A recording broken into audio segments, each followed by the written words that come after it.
So I am Sherry Trimble. I'm one of the museum educators here at the State Museum, and we are back here with Curator's Choice with our program director, Bradley Smith. Thank you, Sherry, and thank you everyone who's joining us both in the room and virtually.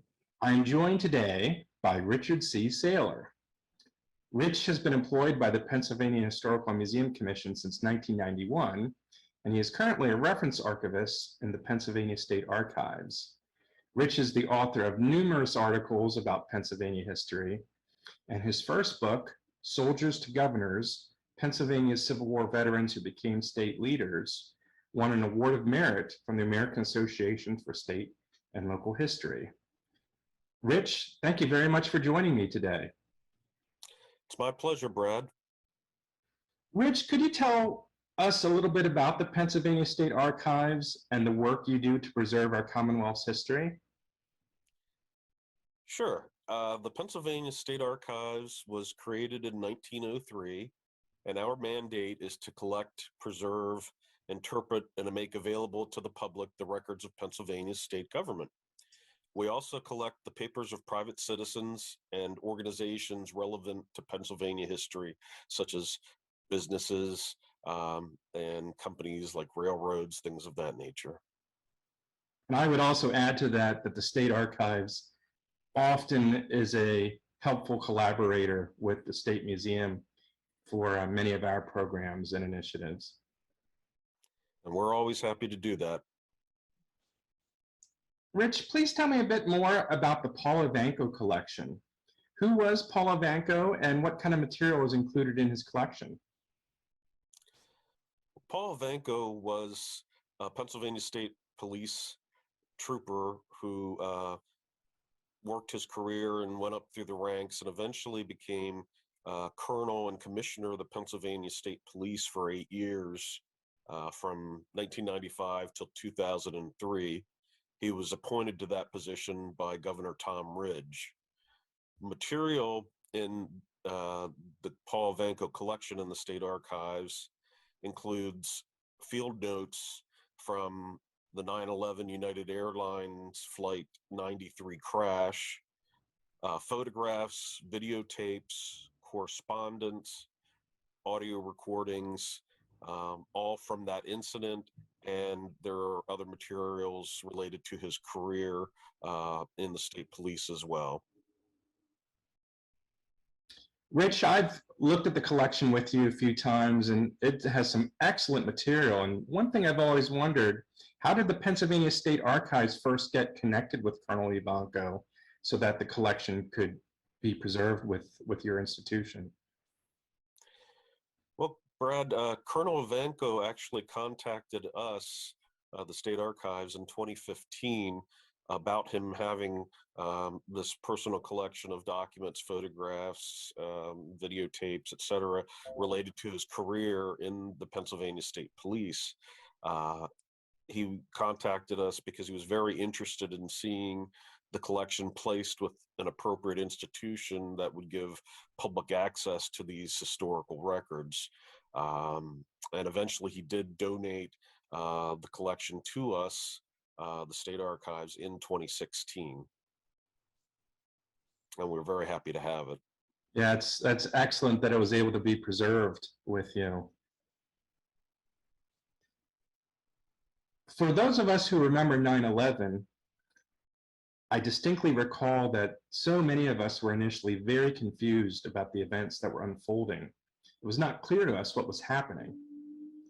Rich, could you describe for me when Colonel Evanko realized the severity of the situation and what actions he took? Sure.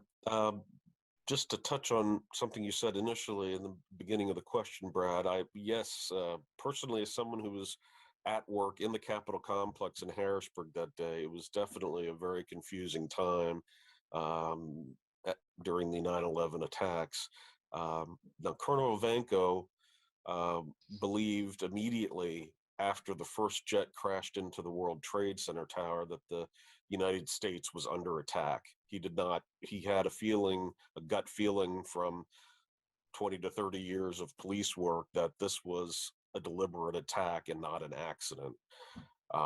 And history has clearly proven him correct in that assessment.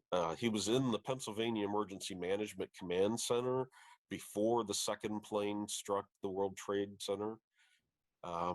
And throughout that day, he had to make decisions quickly regarding the response that the Pennsylvania State Police was going to give to what was happening around the state, and assess other areas for potential terrorist attack in Pennsylvania, because he and other people in the emergency management system for Pennsylvania believed that, the initial attacks were not necessarily the end of what was going to happen that day.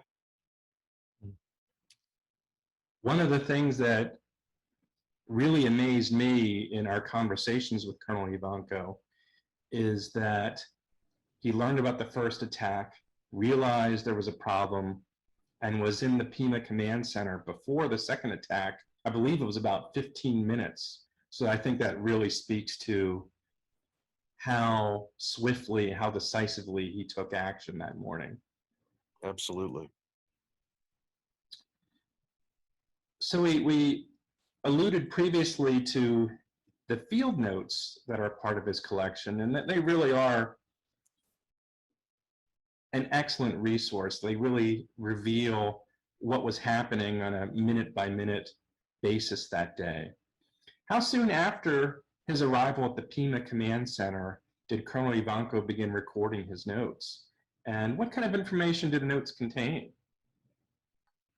Well, fortunately for history's sake, Evanko kept field notes during this time that describe when he learned various details about what was happening or what had happened with Flight 93, and the actions he took or ordered to be taken in response. He began recording his field notes around 10 a.m., and the field notes consist of about 43 separate pages. They describe both the information Colonel Evanko was receiving about the 9/11 attacks, the discussions he was having with other officials and state police subordinates to him, and the decisions he was making regarding the state police responses. They really are a treasure trove of information about what was happening that morning. When do Colonel Evanko's notes first indicate that there was a realization that a situation was developing in Pennsylvania? I believe at 10:08 a.m., the Johnstown Cambria County Airport alerted Pima that a jet was en route back from Ohio airspace, had turned around and was flying back towards Pennsylvania. And the initial information indicated that they thought that there may be bombs aboard the plane. When did Colonel Evanko first learn that Flight 93 had actually crashed near Shanksville, Pennsylvania? He received an unconfirmed report at 10:11 a.m. That an aircraft was down somewhere in Somerset County. Confirmation of the crash of Flight 93 didn't reach him until 10:38 a.m. But in real time, Flight 93 had crashed at 10:03 a.m. So there was about an 8-minute difference from when the flight actually crashed till he first received a report that was unconfirmed that the flight had gone down. Wow, that's actually pretty amazing to think that he learned that quickly about it. I agree, especially since communications were certainly good in 2001, but not nearly what they are today. Wow. What else do the notes reveal to us about the events that were unfolding that day? Well, it's very clear from the notes that Evanko was concerned about additional terrorist attacks occurring in Pennsylvania and elsewhere that day. He considered shutting down the tunnels around Pittsburgh. He gave consideration to shutting down some other highways. He increased the state police presence on both the Pennsylvania Turnpike and at Pennsylvania's 5 nuclear power plants, which was a concern of theirs that an attack might occur there as well. He also had the additional issues of getting Governor Ridge back to Harrisburg from Erie, Pennsylvania, and Lieutenant Governor Schweiker back to Harrisburg from northeastern coal country, Pennsylvania, after the national no-fly order had been issued fairly early that morning after the crashes. I recall that he told us that it took quite a bit of string pulling to get the permission for Governor Ridge to fly back to Harrisburg by helicopter.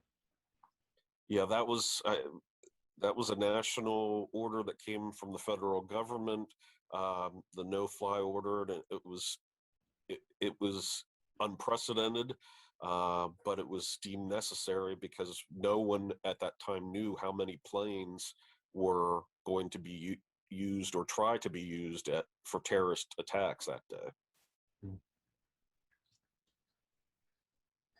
Getting back to Shanksville, we know that almost immediately the FBI took charge of the crime scene investigation. What role did the Pennsylvania State Police play? Well, the Pennsylvania State Police played a very important role at the crime scene. In fact, Colonel Evanko, as soon as he learned that there were no survivors, established immediately thereafter that it was a crime scene, that it wasn't just an accident. And as such, the Pennsylvania State Police established an outer and an inner perimeter around the crash site to restrict the number and the nature of people that were coming into the area. In fact, officers were stationed there around the clock for about 2 weeks, just to keep the site safe and avoid having trespassers or souvenir seekers come onto the site. We know that the state police had to arrest 2 people on the day of the crash for attempting to remove records from the crash site. So it was keeping the site intact so that the FBI could do their jobs of investigating was of paramount importance, and one that the state police handled quite effectively. I had also read in Colonel Evanko's notes about those individuals that they arrested for literally taking crime scene evidence, and we really found that surprising. Yeah. Colonel Evanko had told us that they had state troopers in that vicinity who were there very, very shortly after the crash. But when did Colonel Evanko arrive there, and what were the circumstances of his arrival? Colonel Evanko arrived at the scene in the afternoon of the day of the crash. He actually flew in to the Shanksville area with Governor Tom Ridge in a Pennsylvania National Guard Chinook helicopter after they were able to receive permission from the federal government to work around the no-fly order that had been established already. Colonel Evanko told a story in one of his most recent interviews about while they were flying there, 2 jet Air Force planes came up on either side of the helicopter and were looking in to make sure they were who they had said they would be before they peeled off rapidly and flew away. And that made an impression on Colonel Evanko, as it would anybody, I'm sure. Yes, absolutely. That must have been really a surreal moment for them. Yeah, I think it if nothing else, it brought into reality the seriousness of the of what had occurred there that day, and was currently going on with the fear of potential additional attacks that had put the United States military on such high alert.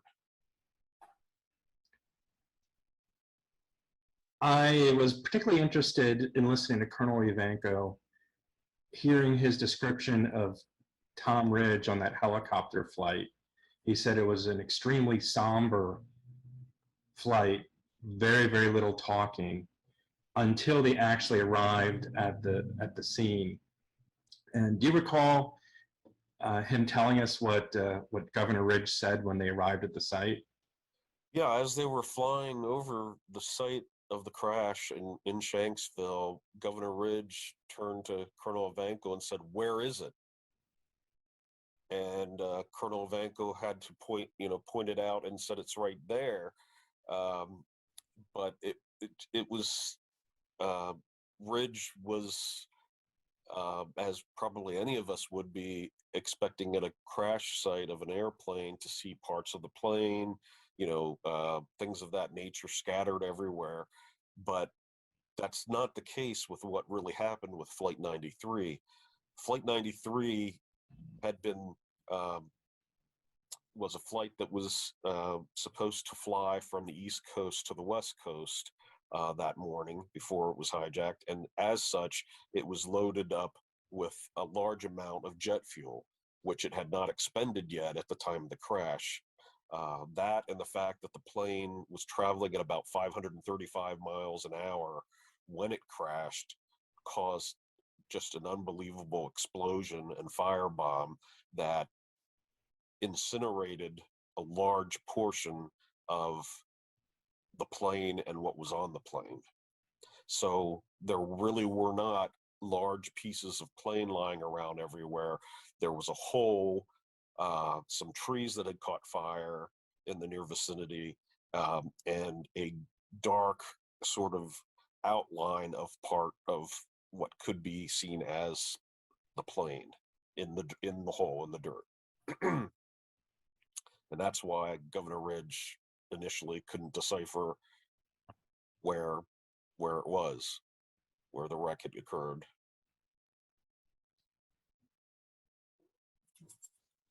I recall also that for Colonel Evanko, for Governor Ridge, for all the many first responders and state police and FBI agents, that the realization of what had happened and the realization of what was there at the site and what wasn't there at the site was an extremely sobering reality for them. Absolutely, Brad. It's hard for any of us to wrap our heads around the fact that only minutes before the crash there were 40 passengers on that plane, living human beings, and because of the horrific crash that happened, that was forced by the terrorists that day, those people just were no longer there in terms of being what was left of them. But I think it's worth noting that because of their heroism,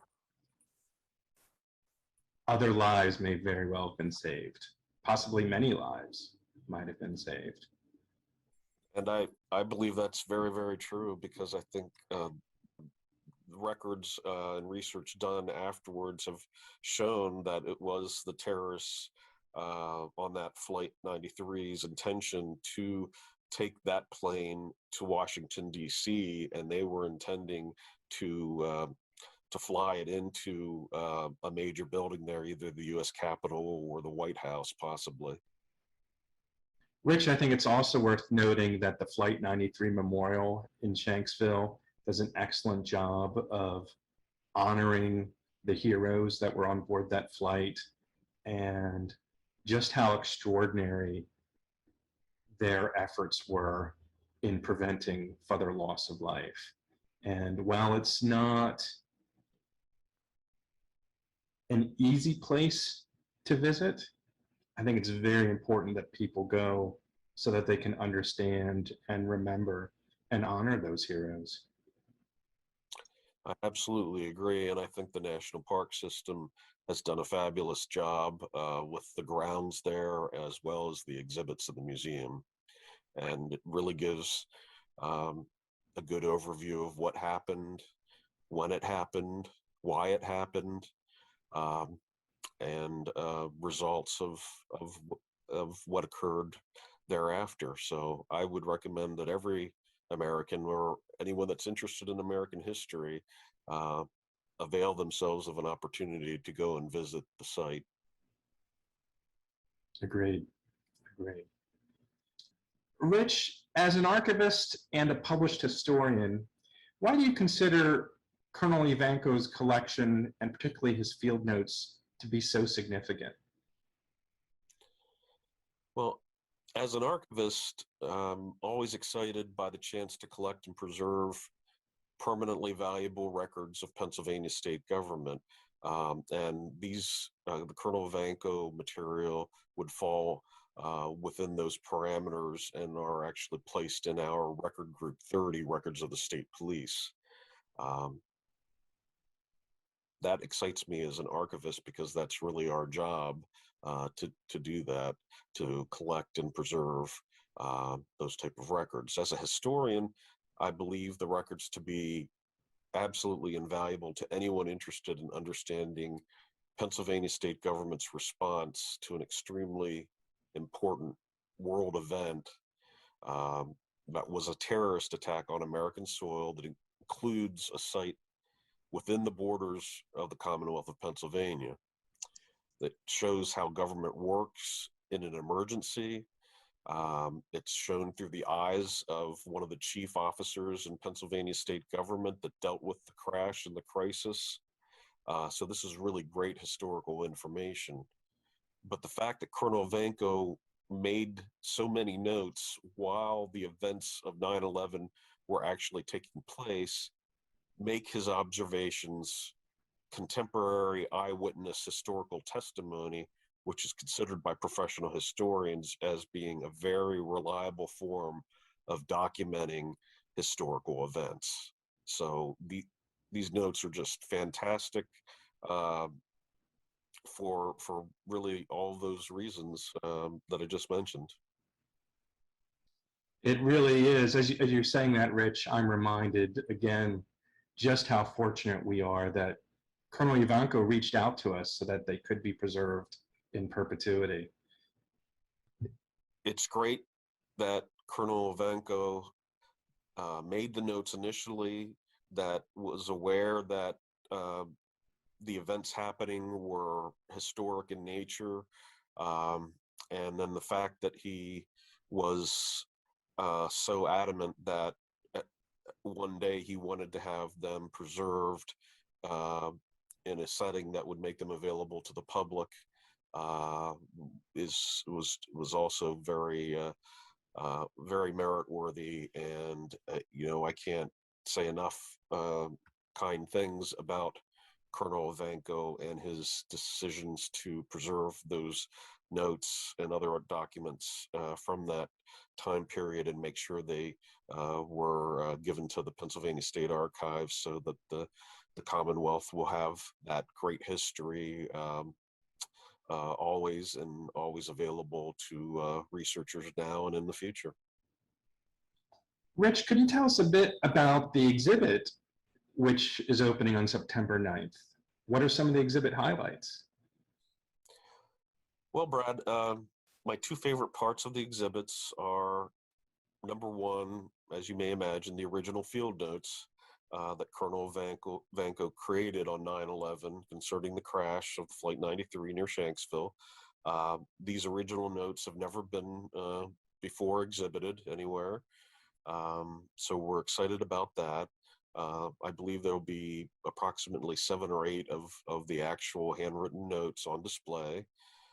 And secondly, I'm excited about the video in the exhibit that combines a recent interview with Colonel Evanko speaking about the events of 9/11 and the interspersing of historical photographs and video footage specifically related to what Colonel Evanko speaks about in his interview. The field notes and photographs and additional video footage almost all come exclusively from the Pennsylvania State Archives collections, which are in large part coming from the Colonel Evanko donation. Mm. And they're melded together in a way that just really sort of brings back, brings the events of 9/11 and the aftermath to life. Rich, earlier I used the word treasure trove to describe the collection. And I'm wondering, how was it that you were able to peruse so much rich material and narrow that down to a portion size appropriate for the exhibit? Well, it was clear very early on that the key components were going to be the field notes themselves. Were going to take center front, be the centerpiece of the exhibit. But with the tangential material that brings life to those notes, the photographs, the video, the audio material, I did a sort of a macro scan of what was entailed in all of the collection, and then just started reducing it down, picking the best photographs, the best video segments, things like that, till we got to the point where it became manageable, and other people working on the exhibit were instrumental in helping to decide what was going to go in the video and what images were going to be used throughout the exhibit as well. Well, Rich, it's been a real pleasure having a chance to chat with you today about the Evanko collection and the upcoming exhibit at the State Museum and the work of the Pennsylvania State Archives. And so I just really appreciate this opportunity, and thank you very much for joining me. It's been my pleasure, Brad, and I wanted to thank you for inviting me on your program. You're very welcome. So, Rich, we will look forward to seeing you at the exhibit opening on September 9th, and thank you again. I look forward to the date. I did want to mention that the exhibit which Rich and I talked about, it's called Witness to History, Colonel Paul Evanko's 9/11 Field Notes. It's opening on September 9th, so about 2 weeks away, and it's going to be open until January 2nd. And it's worth noting that it really was a partnership between the State Museum, the Pennsylvania State Archives, and also WITF. And speaking of WITF, they're actually going to have an episode of Smart Talk here at the museum on September 9th at 9 a.m. with several guests, including Colonel Evanko. So if anyone is interested, there is, well, if anyone's interested, you should go to their website, WITF.org. There is some seating available to attend that program in person, but it's very limited due to social distancing guidelines, which will be in place. However, those who can't join in person for that program, it will be also broadcast on WITF's YouTube channel and Facebook page. So if you're interested and available on September 9th, please consider those programming opportunities we'll have at the State Museum. As Sherry mentioned, we have some time for Q&A. The question is, are there specific notes on the communications used during the on-site presence of the Pennsylvania State Police and other first responders? The answer is yes. I wouldn't say there are a lot of them, but there are comments talking in particular about who was arriving, who was there. For example, there's a fellow there named Major Lyle Zapinka, who is an important person there kind of at the site, who was relaying information to Colonel Evanko. And he would talk about things in particular, the perimeter, which the state police were maintaining. They actually had an outer and an inner perimeter. There is some talk about the crime scene, status of the site, about the 2 people arrested for trespassing and taking wreckage. I'm sure there are a few others that I'm forgetting, but that the notes talk about a little bit of everything. And I think what to me makes them so interesting is as you read through them and you see what Colonel Evanko is reporting on at 10 o'clock, 10:15, 10:30, you really can see and recall those events as they were unfolding. And it really is pretty fascinating. Another side note I'll mention is that it just so happened that FEMA, the Federal Emergency Management Group, was having a conference in Montana that morning. And all kinds of emergency management people throughout the nation were at this conference in Montana. So a lot of people that were involved in what was happening in the response, in the emergency response, were out in Montana. So there are a lot of notes that Colonel Evanko recorded between himself and the people that were here in Harrisburg and those folks that were out in Montana. We had a question in the audience. Yes, the question was there a strategy to the way he took notes? And I think the answer to that is you could tell it was kind of on the fly, because information was changing constantly. People were talking, people were coming and going. News was unfolding by the minute, and he just probably every 3, 4, 5 minutes he'd write a time and he'd write a note, something somebody said, information somebody learned, and it's really actually to me very much chilling to read these notes, especially as they had no idea to what extent the attacks would reach. They didn't know if there'd be 4 planes or 30 planes. And to see them starting to map out in their minds every possible scenario in these notes, it's really fascinating. For example, they were talking about the need to close turnpike tunnels, to close the traffic tunnels in Pittsburgh, to possibly send increased security to Pennsylvania's nuclear power plants, because they just had no idea what was going to be the next target. All right, well, if there are no other questions, I'll turn it back over to you, Sherry. Oh, actually, before I do, I will also mention that we regret that our friend and colleague, Rich Saylor, couldn't be here with us in person, but we really appreciate that he took the time earlier, actually last week, to chat with me about this collection. And we hope you'll come see us at the exhibit. Next week, remember, that's going to be a recording. It won't be live. So I will email any details out to anybody that might be registered for that. And Brad will be back with us on September 17th with our zoologist, Dr. Walter Mashaka, for Extinct Birds of Pennsylvania. So everybody have a great weekend, and we'll see you soon.